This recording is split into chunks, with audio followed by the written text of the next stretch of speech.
Piece radio ജനക്ഷേമ പരിപാടിയിലേക്ക് വീണ്ടും സ്വാഗതം. ഇൻകം ടാക്സുമായി ബന്ധപ്പെട്ട കാര്യങ്ങളാണ് നമ്മൾ ചർച്ച ചെയ്തിരുന്നത്. അടിസ്ഥാനപരമായ ചില കാര്യങ്ങൾ പറഞ്ഞു. അതിനുശേഷം TDSുമായി ബന്ധപ്പെട്ടുള്ള കുറച്ച് കാര്യങ്ങൾ കൂടി നമ്മൾ ചർച്ച ചെയ്തു. TDSനെ കുറിച്ച് നമുക്ക് കൂടുതൽ അറിയാനുണ്ട്. നമ്മുടെ കൂടെയുള്ള അതിഥി നജ്മുദ്ദീൻ MH അസോസിയേറ്റ്സ് എന്ന സ്ഥാപനത്തിൻ്റെ പ്രൊപ്പറൈറ്ററാണ് അദ്ദേഹം. 15 വർഷത്തോളമായി ഇൻകം ടാക്സ് പ്രാക്ടീഷണറായി അദ്ദേഹം സേവനമനുഷ്ഠിക്കുന്നുണ്ട്. നമുക്ക് TDS തുടരാം സർ. ഈ TDSൽ പ്രധാനമായിട്ടും നമ്മുടെ പേയ്മെൻറ്റ് കൊടുക്കുന്ന ആളുകൾ, നമ്മൾ അവാർഡർ എന്താണ് ശ്രദ്ധിക്കേണ്ടതെന്ന് വെച്ചാൽ, ഈ TDS പിടിക്കേണ്ട സംഗതികൾ അവർ പിടിക്കാതെയാണ് പേയ്മെൻറ്റ് കൊടുക്കുന്നതെങ്കിൽ അതിൻ്റെ ഒരു അനന്തരഫലം എന്ന് വെച്ചാൽ, ഇവർ ബിസിനസ് ചെയ്യുന്ന ആളുകളാണെങ്കിൽ ഇവർക്ക് ഈ എമൗണ്ടിൻ്റെ ഇതൊരു എക്സ്പെൻഡിച്ചറായിട്ട് ശരിക്കും ക്ലെയിം ചെയ്യാൻ കഴിയില്ല. അതായത് ഒരു ഓഡിറ്റ് ചെയ്യുന്ന കേസുകളൊക്കെ ആണെങ്കിൽ ഈ TDS പിടിക്കേണ്ട പേയ്മെൻറ്റ്സ് TDS പിടിക്കാതെയാണ് പേയ്മെൻറ്റ് കൊടുത്തിരിക്കുന്നതെങ്കിൽ അത് ഡിസലോ ചെയ്യും എന്നാണ് പറയുക. അഥവാ ഇപ്പോൾ ഒരു 10 ലക്ഷം രൂപ ഒരു ഫാക്കൽറ്റി പേയ്മെൻറ്റോ അല്ലെങ്കിൽ പ്രൊഫഷണൽ ഇൻകോ കൊടുക്കുന്ന ഒരാൾ അതിന് TDS പിടിക്കാതെ 10 ലക്ഷം രൂപ കൊടുത്താൽ അതിൻ്റെ അനന്തരഫലം എന്താണെന്ന് വെച്ചാൽ, ഈ 10 രൂപ യഥാർത്ഥത്തിൽ ഈ ആളുടെ എമൗണ്ടിൽ നിന്ന് പേയ്മെൻ്റ് ആയിട്ട് കൊടുത്തിട്ടുണ്ടാവാം. പക്ഷേ ഇൻകം ടാക്സ് ഓഡിറ്റ് ചെയ്യുന്ന സമയത്ത് ഈ 10 ലക്ഷം രൂപ TDS പിടിക്കാത്തതിൻ്റെ പേരിൽ ഇതൊരു എക്സ്പെൻഡിച്ചറായിട്ട് ക്ലെയിം ചെയ്യാൻ പാടില്ല. എന്ന് പറഞ്ഞാൽ ആ എക്സ്പെൻഡിച്ചർ അല്ലാതെ പരിഗണിക്കുകയും അയാളുടെ ഇൻകം ഈ 10 ലക്ഷം കണ്ട് വർദ്ധിക്കുകയും ചെയ്യും. അപ്പോൾ 10 ലക്ഷം ഒരു ഇൻകം ഒരാൾ കൊടുക്കുമ്പോൾ അവരുടെ ഇൻകമായിട്ട് ആഡ് ചെയ്യുമ്പോൾ അതിൻ്റെ 30% അയാളുടെ ടാക്സ് വീണ്ടും അയാളുടെ കയ്യിൽ നിന്ന് പോകും. എന്ന് പറഞ്ഞാൽ 10 ലക്ഷം രൂപയ്ക്ക് 3 ലക്ഷം രൂപ അയാളുടെ അഡീഷണൽ ഇൻകമായിട്ട് ടാക്സ് ആയിട്ട് കൊടുക്കേണ്ടി വരികയാണ്. ഒരു കാരണം മാത്രം, TDS പിടിച്ചില്ല എന്നുള്ളത് കൊണ്ട് മാത്രം. അപ്പം അത്രയും വളരെ ഗൗരവത്തോടു കൂടിയിട്ട് ഈ പേയ്മെൻറ്റ് കൊടുക്കുന്ന ആളുകൾ ശ്രദ്ധിക്കേണ്ട വലിയൊരു കാര്യമാണ് അതൊരു സ്ഥാപന മേധാവി ആവാം. കാരണം എംപ്ലോയീസിന് കൊടുക്കുന്ന സാലറി കൺസിഡർ ചെയ്യണം. സാലറിയുടെ TDS എന്ന് പറയുന്നത് നമ്മൾ സ്ലാബ് ബേസിലാണ് ചെയ്യേണ്ടത്. അതുകൊണ്ടാണ് സെക്ഷൻ 24Q അതുപോലെ 26Q എന്ന് പറയുന്ന ഒന്ന് സാലറി ഹെഡും മറ്റത് അതർ ദാൻ സാലറി ഹെഡുമായിട്ടാണ് TDSനെ കാറ്റഗറൈസ് ചെയ്തിരിക്കുന്നത്. അപ്പോൾ സാലറി ആണെങ്കിൽ അത് പെർസെൻറ്റേജ് വൈസ് അല്ല, സ്ലാബാണ്. ഒരു വർഷത്തിൽ ഒരു എംപ്ലോയിക്ക് എത്ര എസ്റ്റിമേറ്റ് ചെയ്യാൻ പറ്റും സാലറി കൊടുക്കുന്നുണ്ടെന്ന് എസ്റ്റിമേറ്റ് ചെയ്യുക. അത് 5 ലക്ഷത്തിൻ്റെ മുകളിലുണ്ടെങ്കിൽ ആൾക്ക് ഏത് സ്റ്റേറ്റ്മെൻറ്റ് ഏത് മെത്തേഡിലാണ് അവർ IT ഫയൽ ചെയ്യുന്നതെങ്കിൽ അതിൽ ഡിഡക്ഷൻസ് എന്തെങ്കിലും ഉണ്ടെങ്കിൽ അത് കഴിച്ചിട്ട് ടാക്സ് അടക്കാൻ ബാധ്യതയുണ്ടെങ്കിൽ എംപ്ലോയർ മാർച്ച് 15 ഉള്ളിൽ അത് TDS പിടിച്ച് ഗവൺമെൻറ്റിൽ അടച്ചിരിക്കണം എന്നുള്ളതാണ് നിയമം. അതുപോലെ എംപ്ലോയീസ് കിട്ടുന്ന ആളുകൾ പണം പൊതുവേ ഡോക്ടേഴ്സും അഡ്വക്കേറ്റ്സും ഇവരൊന്നും പലപ്പോഴും ഇതിനെക്കുറിച്ച് അത്ര അവയർനെസ് ആണെന്ന് എനിക്കറിയില്ല. പലപ്പോഴും ഇപ്പോൾ റീസെൻ്റായിട്ട് പലരും അതിനെക്കുറിച്ചിട്ട് നോട്ടീസും കാര്യങ്ങളൊക്കെ വരുന്നത് കാരണം കുറച്ചും കൂടെ ബോധേഡായിട്ട് മനസ്സിലാക്കുന്നുണ്ട്. തിരക്കിൽ വിട്ടുപോകുന്നതുകൊണ്ടാണ്. അത് സ്വാഭാവികമായിട്ട് അവരുടെ തിരക്ക് കാരണം ആണ് എന്നാണ് ഞാൻ മനസ്സിലാക്കുന്നത്. അപ്പോൾ എൻ്റെ ഒരു എക്സ്പീരിയൻസിൽ കുറേ ഡോക്ടേഴ്സ് നമ്മളെ അടുത്ത് വരുന്നുണ്ട്. പക്ഷേ അവർ ഈ കാര്യങ്ങളൊക്കെ പറഞ്ഞ് മനസ്സിലാക്കി കൊടുക്കുമ്പോൾ അവർ വളരെയധികം ഹാപ്പിയാണ്. കാരണം അവർ ഓൾറെഡി പിടിച്ച എമൗണ്ടും കൂടെ തിരിച്ച് കിട്ടാനുള്ള ഒരു രീതിയാണ് റിട്ടേൺ. മറ്റൊന്ന്, ഇൻകം ടാക്സ് റിട്ടേണുമായി ബന്ധപ്പെട്ട് ഞാൻ നേരത്തെ സാറോട് ഒരു അഭിപ്രായം പറയേണ്ടതെന്ന് വെച്ചാൽ, പലരുടെയും ഇടയിൽ ഇതൊരു ഡിപ്പാർട്ട്മെൻറ്റിൻ്റെ ലേക്ക് ടാക്സ് അടക്കാൻ വേണ്ടിയുള്ള ഒരു രേഖ, ഒരു മാധ്യമം മാത്രമായിട്ടാണ് പലരും കാണുന്നത്. പക്ഷേ ഇതല്ല ശരിക്കും സംഭവം. ഇൻകം ടാക്സ് റിട്ടേൺ ഫയൽ ചെയ്യുക എന്ന് പറയുന്നതിൻ്റെ ഉദ്ദേശം എന്താണെന്ന് വെച്ചാൽ, നമ്മളൊരു ഇന്ത്യക്ക് പുറത്തേക്ക് പോകുമ്പോൾ സ്വാഭാവികമായിട്ടും നമ്മളൊരു ഇൻകം ടാക്സ് റിട്ടേൺ ഫയൽ ചെയ്ത അക്നോളജ്മെൻറ്റ് അല്ലെങ്കിൽ നമ്മൾ റിട്ടേൺ ഫയൽ ചെയ്യുന്ന ഒരാളാണെങ്കിൽ നമ്മൾക്ക് ഈ ഇന്ത്യയിൽ ഇത്ര കണ്ട് വരുമാനമുണ്ടെന്ന് കാണിക്കാൻ വിദേശ രാഷ്ട്രങ്ങൾ, ഇപ്പോൾ ഈവൻ യൂറോപ്യൻ കൺട്രീസിലൊക്കെ നേരത്തെയായി നമ്മൾ ഒരു വിസ അടിക്കണമെങ്കിൽ 3 വർഷത്തെ ഇൻകം ടാക്സ് റിട്ടേൺ ഫയൽ ചെയ്ത് കോപ്പി വേണം. അത് ഉദ്ദേശിക്കുന്നത് ഈ വ്യക്തിക്ക്, ഈ ഇന്ത്യൻ സിറ്റിസന് ഇന്ത്യയിൽ ഇത്രയും വരുമാനമുള്ള ഒരാളാണ് എന്ന് കാണിക്കാനുള്ള ഏക രേഖ ഇൻകം ടാക്സ് റിട്ടേൺ ഫയൽ ചെയ്യൽ മാത്രമാണ്. അതിൻ്റെ അക്നോളജ്മെൻറ്റാണ്. അപ്പോൾ ജനങ്ങൾ അതൊന്നും ധാരണയിലില്ല. ഗവൺമെൻറ്റിലേക്ക് ടാക്സ് അടക്കാൻ വേണ്ടിയുള്ളൊരു സംവിധാനം മാത്രമായിട്ടാണ് ഇൻകം ടാക്സിന്. പക്ഷേ അത് തെറ്റാണ്. നമ്മൾക്ക് മറ്റ് രാഷ്ട്രങ്ങളിലേക്ക് പോകാൻ വിസ അടിക്കാൻ പോലും ഇനിയുള്ള ഇന്ത്യ ഒഴിവായാലും മറ്റ് രാഷ്ട്രങ്ങൾ ആക്സെപ്റ്റ് ചെയ്യില്ല ഈ റിട്ടേൺ കോപ്പി ഇല്ലാതെ. അതുപോലെ ഇപ്പോൾ ഈവൻ പലരും ബാങ്ക് അതുപോലെയുള്ള മറ്റ് ഫിനാൻഷ്യൽ ഇൻസ്റ്റിറ്റ്യൂഷൻ ഗവൺമെൻറ് എയ്ഡുകളൊക്കെ കിട്ടണമെങ്കിൽ പലയിടത്തും ഇൻകം ടാക്സ് റിട്ടേണിൻ്റെ കോപ്പി സബ്മിറ്റ് ചെയ്യേണ്ട ഒരു സംവിധാനങ്ങൾ വരുന്നു. ഈവൻ നമ്മുടെ മക്കൾക്ക് വിദ്യാഭ്യാസത്തിന് പോകേണ്ടി വരികയാണെങ്കിൽ, അപ്ലൈ ചെയ്യണമെങ്കിൽ പോലും നമ്മുടെ parents income tax return file ചെയ്യുന്ന ആളുകളാണോ ആണെങ്കിൽ ലാസ്റ്റ് 3 ഇയേഴ്സിൻ്റെ കോപ്പി വരെ സബ്മിറ്റ് ചെയ്യാൻ ഇപ്പോൾ റീസെൻ്റായിട്ട് നമ്മൾ നെറ്റ്വർക്കൊക്കെ ഉണ്ടായി. ഇപ്പോൾ കൂടുതൽ ഒരു ടെൻഡൻസിയാണ്, ഒരു എന്താണ് കാണുന്നത്, യൂറോപ്യൻ രാഷ്ട്രങ്ങളിലേക്ക് ഹയർ എഡ്യൂക്കേഷന് പോകുക. അങ്ങനെ പോകുന്നുണ്ട്. ഈ പാരൻസിൻ്റെ ഇൻകം ടാക്സ് റിട്ടേൺ കോപ്പി അവർ നിർബന്ധമായിട്ട് ചോദിക്കുന്നുണ്ട്. ഞാൻ അനുഭവസ്ഥനാണ്. തീർച്ചയായിട്ടും അത്. അപ്പോൾ സ്വാഭാവികമായിട്ടും ജനങ്ങളെ ആ ഒരു പഴയ കാലത്തെ പേടിയും രീതിയും മാറേണ്ടിയിരിക്കുന്നു എന്നുള്ളതാണ് നമ്മൾ മനസ്സിലാക്കുന്നത്. കാരണം നമ്മുടെ മക്കൾക്ക് ഒരു നല്ല വിദ്യാഭ്യാസം കൊടുക്കണമെങ്കിൽ പോലും ഇനി നമ്മൾ ഇൻകം ടാക്സ് റിട്ടേൺ ഫയൽ ചെയ്തിട്ടുണ്ടാവണം. ഇപ്പോൾ പല ആളുകളും നമ്മളെടുത്ത് വരുന്നത് ഈവൻ ഇൻകം ലിമിറ്റ് ക്രോസ് ചെയ്തില്ലെങ്കിൽ പോലും എനിക്ക് ഇൻകം ടാക്സ് റിട്ടേൺ ഫയൽ ചെയ്യണം എന്ന് പറഞ്ഞു വരുന്ന ആളുകൾ ധാരാളമുണ്ട്. അപ്പോൾ അത് അവരുടെയൊക്കെ ആ കാഴ്ചപ്പാടിലുണ്ടാകുന്ന മാറ്റങ്ങളാണ്. അപ്പോൾ ഇപ്പോൾ സ്വാഭാവികമായിട്ടും നമ്മൾ പല ഈ ബാങ്ക് ലോൺസ് നിർബന്ധമായിട്ടും ബാങ്ക് ലോൺസുകളൊക്കെ അപ്ലൈ ചെയ്യുന്ന ആളുകൾക്ക് ലാസ്റ്റ് 3 ഇയേഴ്സ്, കാരണം ആ ബാങ്ക് കാണുന്നത് അവരുടെ ഇൻകം അസസ് ചെയ്യുന്നത് ത്രൂ ഗവൺമെൻറ്റിലേക്ക് റിപ്പോർട്ട് ചെയ്ത income statement, means income tax റിട്ടേണിൻ്റെ കോപ്പി വെച്ചിട്ടാണ്. നമ്മുടെ ഫിനാൻഷ്യൽ കപ്പാസിറ്റി, നമുക്ക് തിരിച്ചടക്കാനുള്ള കപ്പാസിറ്റി, ഇതൊക്കെ കാണുന്നത് നമ്മുടെ ഇൻകം ടാക്സ് റിട്ടേണുമായി ബന്ധപ്പെട്ടത്. അതിലുപരി നമ്മളൊരു ഇന്ത്യൻ സിറ്റിസനാണ്, നമ്മൾ ഇന്ത്യയുടെ വികസന പ്രവർത്തനങ്ങളിലേക്ക് നമ്മൾ കോൺട്രിബ്യൂട്ട് ചെയ്യുന്നുണ്ട് എന്നുള്ളതിൻ്റെ ഒരു അഭിമാന ചിഹ്നം കൂടെയാണ് ഇൻകം ടാക്സ് റിട്ടേൺ എന്ന് പറയുന്നത്. അപ്പോൾ ആ രീതിയിലാണ് നമ്മളിതിനെ കാണേണ്ടത് എന്നാണ് എൻ്റെ ഒരു എളിയ അഭിപ്രായം. ഇൻകം ടാക്സ് റിട്ടേൺ ഫയൽ ചെയ്യണം. അത് ഫയൽ ചെയ്തിട്ടില്ലെങ്കിൽ തീർച്ചയായിട്ടും ബാധ്യതയുള്ള ഒരാൾ ഫയൽ ചെയ്തിട്ടില്ലെങ്കിൽ അതിന് പിനൽ ആക്ഷനുകളും ഉണ്ടാവും. തീർച്ചയായിട്ടും. എന്തൊക്കെയാണ് ചുരുക്കിയിട്ട് പറയുകയാണെങ്കിൽ? സാധാരണ കേസിൽ നമ്മൾ ഇൻകം ടാക്സ് ഇൻഡിവിജ്വലിൻ്റെ കേസിൽ റിട്ടേൺ ഫയൽ ചെയ്യുന്നത് എല്ലാ ഫിനാൻഷ്യൽ ഇയർ കഴിഞ്ഞ് തൊട്ട ജൂലൈ 31 ഉള്ളിലാണ് ഇൻഡിവിജ്വൽ നോൺ ഓഡിറ്റ് കേസുകളൊക്കെ ഫയൽ ചെയ്യേണ്ടത്. അപ്പോൾ ഈ സമയത്ത് നമ്മൾ ഫയൽ ചെയ്യാൻ ഡ്യൂ ഡേറ്റ് ആണ്. ഫയൽ ചെയ്ത് കഴിഞ്ഞാൽ നമുക്ക് ഇഷ്യൂ ഇല്ല, നമുക്ക് റിട്ടേൺ ഫയൽ റീഫണ്ട് കിട്ടേണ്ട കേസുകളൊക്കെ തിരിച്ച് കിട്ടും. അത് കഴിഞ്ഞ് ഇപ്പോൾ ഗവൺമെൻറ് എന്ത് ചെയ്തു, കുറച്ചും കൂടെ റെസ്ട്രിക്ഷൻസ് കൊണ്ടുവന്നു. ഡിസംബർ 31 വരെ ചെറിയ ലേറ്റ് ഫീയോട് കൂടിയിട്ട് ഫയൽ ചെയ്യാം. അപ്പോഴും അത് കഴിഞ്ഞ് കഴിഞ്ഞാൽ നമുക്ക് റിട്ടേൺ ഫയൽ ചെയ്യാൻ ഇല്ല ഓപ്ഷൻ. ഇപ്പോൾ പുതിയതായിട്ട് അവർ കൊണ്ടുവന്നു ഒരു ITRU എന്ന് പറയുന്ന റിട്ടേൺ. പക്ഷേ ആ റിട്ടേൺ ഫയൽ ചെയ്യുമ്പോൾ റീഫണ്ടൊന്നും കിട്ടില്ല, തിരിച്ച് ഗവൺമെൻറ്റിലേക്ക് ടാക്സ് അടക്കൽ നിർബന്ധമായ ഒരു സംഗതി. ആ റിട്ടേൺ ഫയൽ ചെയ്യുന്ന ആളുകൾ ടാക്സ് അടക്കാതെ റിട്ടേൺ ഫയൽ ചെയ്യാൻ പറ്റില്ല. ഈവൻ നമുക്ക് ടാക്സ് അടക്കാൻ മുമ്പ് ഡ്യൂ ഡേറ്റിൻ്റെ ഉള്ളിലാണെങ്കിൽ റിട്ടേൺ ഫയൽ ചെയ്യാമായിരുന്നെങ്കിലും ആ ആൾക്ക് പിന്നീട് ഡിസംബർ കഴിഞ്ഞിട്ട് ഫയൽ ചെയ്യണമെങ്കിൽ വിത്ത് ടാക്സ് പെനാൽറ്റിയോടും കൂടി ഫൈൻ 234F എന്ന് പറയുന്ന സെക്ഷനിൽ 5000 രൂപ ലേറ്റ് ഫീയോട് കൂടിയിട്ടേ അടക്കാൻ പറ്റുള്ളൂ. ഇങ്ങനെയും ചെയ്യാൻ പറ്റാത്തൊരു കേസ്, ഇതെല്ലാം വോളണ്ടറി പേയ്മെൻറ്റ്സും റിട്ടേണുമാണ്. നമ്മൾ സ്വമേധയാ ഗവൺമെൻറ്റിനെ ബോധിപ്പിക്കുകയാണ്. ഇതിന് അപ്പുറത്തേക്ക് ഈ പീരീഡ് കഴിഞ്ഞതിന് ശേഷം നമ്മൾ റിട്ടേൺ ഫയൽ ചെയ്തിട്ടില്ല എങ്കിൽ, റിട്ടേൺ ഫയൽ ചെയ്യേണ്ട ആളാണെങ്കിൽ ഗവൺമെൻറ് കണ്ടെത്തി ഒരു ഓഫീസർ നോട്ടീസ് അയക്കുമ്പോൾ വോളണ്ടറി ആയിട്ട് അടക്കുന്നതിനേക്കാൾ വളരെയധികം പ്രയാസങ്ങളും നമ്മൾ വലിയധികം ടാക്സ് ബാധ്യതയും കൂടെ വരും എന്നുള്ളത് നമ്മൾ മനസ്സിലാക്കേണ്ട ഒരു സംഗതിയാണ്. ഈവൻ ചുരുക്കി പറയുകയാണെങ്കിൽ അൺഅക്കൗണ്ടഡ് മണി കണ്ടെത്തുകയാണെങ്കിൽ ഏകദേശം 78% ടാക്സ് ലാബിലിറ്റി വരും എന്നുള്ളതാണ് ഒരു ഓഫീസർ കണ്ടെത്തുന്ന രീതിയിൽ. നമ്മൾ വോളണ്ടറി ആയിട്ട് ചെയ്യുന്നതിനപ്പുറം ഒരു ഓഫീസർ കണ്ടെത്തിയാണ്. ഈവൻ മാക്സിമം അപ്പോൾ ഒരു 10 ലക്ഷം രൂപ ഉണ്ടെങ്കിൽ 8 ലക്ഷം രൂപയോളം അവൻ പേയ്മെൻറ്റ് കൊടുക്കുകയും ഇതിൻ്റെ വയ്യാല പൊല്ലാപ്പോടുകൂടി നടക്കുകയും ചെയ്യും. അതേസമയം വോളണ്ടറി ആയിട്ട് അദ്ദേഹം ഡ്യൂ ഡേറ്റിൻ്റെ ഉള്ളിൽ ഫയൽ ചെയ്തിട്ടുണ്ടെങ്കിൽ ഈ പ്രശ്നങ്ങളൊന്നും ഇല്ലാതെ പോകും. നിരന്തരമായിട്ട് ഇങ്ങനെ ഫയൽ ചെയ്യാതെ ഇങ്ങനെ ഒരു പ്രാക്ടീസ് ചെയ്യുന്ന ആളുകൾക്കാണ് ഈ റെയ്ഡും നോട്ടീസും എൻക്വയറിയും ഇൻസ്പെക്ഷനും കാര്യങ്ങളൊക്കെ ആയിട്ട് മുന്നോട്ട് പോകേണ്ട ഒരു സാഹചര്യം വരുന്നത്. വളരെ കൃത്യം എനിക്കറിയാം, എൻ്റെ ക്ലയൻറ്റിൽ തന്നെ 10-15 വർഷമായിട്ട് വളരെ മാന്യമായിട്ട് ടാക്സ് ചെയ്യുന്ന എത്രയോ കോടികൾ ബിസിനസ് ചെയ്യുന്ന ആളുകൾക്ക് ഒരു പൊല്ലാപ്പോ തലവേദന ഇല്ലാതെ വളരെ നല്ല രീതിയിൽ ബിസിനസ് ചെയ്യാൻ പറ്റുന്നുണ്ട്. വളരെ നല്ല അറ്റ്മോസ്ഫിയർ. നമ്മൾ പലരും പറയുന്ന പോലെ ഇതൊരു വല്ലാത്ത റെയ്ഡ്, നമ്മളുടെ എല്ലാ പണവും കൊണ്ടുപോവുക എന്ന് പറയുന്ന ഒരു സിസ്റ്റം അല്ല. ശരിക്കും ഡിപ്പാർട്ട്മെൻറ്റ് വളരെ ന്യായമായിട്ടും നീതിയുക്തമായിട്ടും തന്നെയാണ് അവർ ചെയ്യുന്നത്. പക്ഷേ നമ്മളുടെ വീഴ്ച കൊണ്ടാണ് അതങ്ങനെ വരുന്നത് എന്നുള്ളതാണ് നമ്മൾ മനസ്സിലാക്കേണ്ട ഒരു കാര്യം. ഒരു ഇൻഡിവിജ്വലിൻ്റെ ബാങ്ക് ട്രാൻസാക്ഷൻ്റെ എമൗണ്ടും കാര്യങ്ങളൊക്കെ പറയുകയുണ്ട്, TDS പിടിക്കുന്ന കാര്യങ്ങളൊക്കെ. തീർച്ചയായിട്ടും. അതേപോലെ നേരത്തെ 20,000 വരെ ലിക്വിഡ് ക്യാഷായിട്ട് നമുക്ക് കൈമാറാമായിരുന്നു. ഇപ്പോഴത് 10,000 ചുരുക്കിയിട്ടുണ്ട് തോന്നുന്നുണ്ട്. എന്താണ് കാശായിട്ട് കൈകാര്യം ചെയ്യുമ്പോൾ ശ്രദ്ധിക്കേണ്ട കാര്യങ്ങൾ, ചെയ്യാൻ പാടില്ലാത്ത കാര്യങ്ങളടക്കം?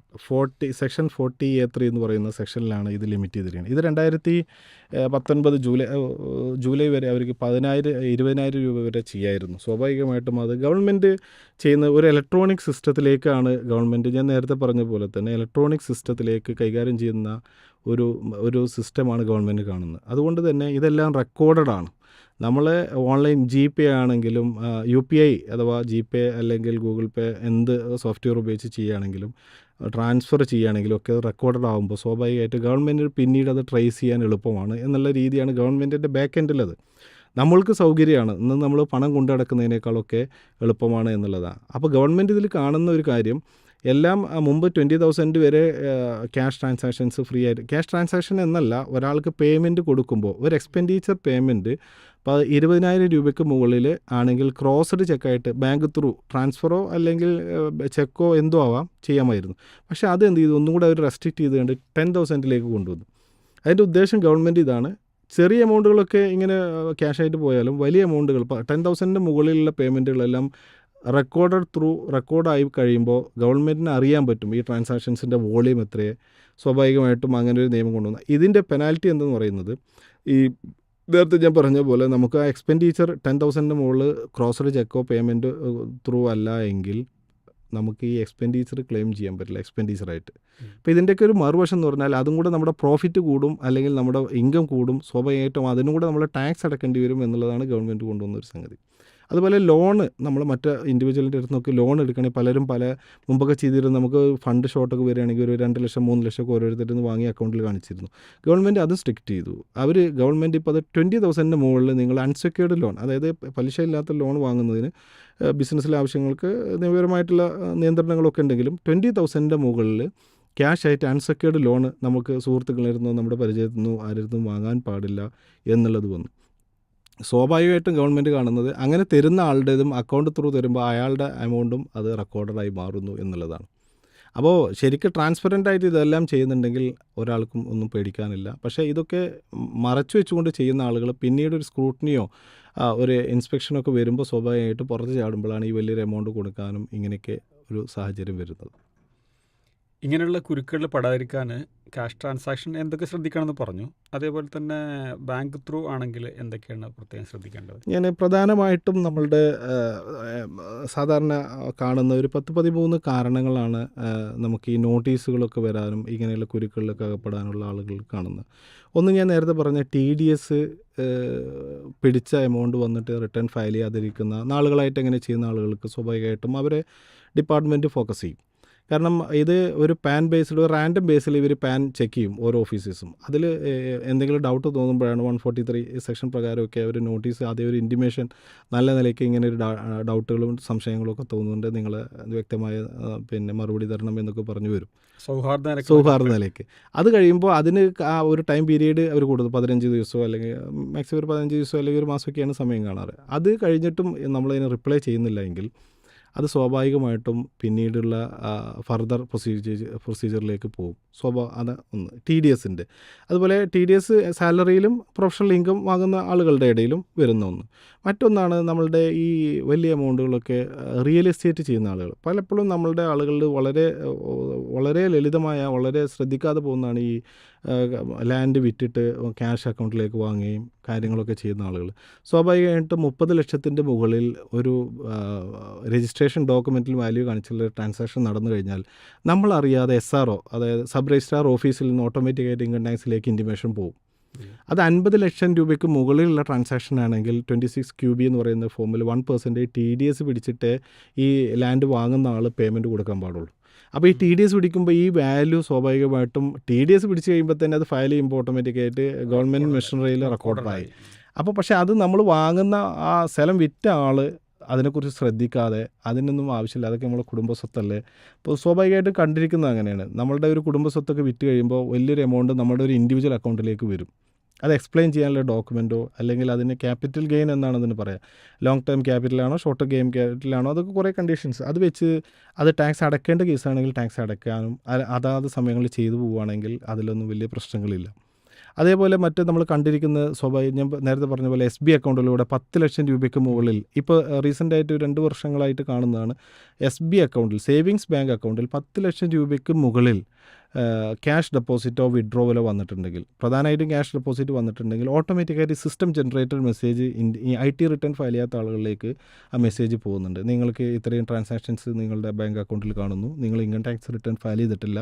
അതിന് കാരണം ബോധിപ്പിക്കുക. നമ്മൾ ഇൻകം ടാക്സ് സൈറ്റിൽ കയറിയാൽ തന്നെ ഈ കംപ്ലയൻസ് എന്ന് പറഞ്ഞ ഒരു പോർട്ടൽ, അതിലൊരു വിൻഡോ ഉണ്ട്, അതിൽ നമ്മൾ ആ മെസ്സേജ് വന്ന് കിടക്കുന്നുണ്ടാവും.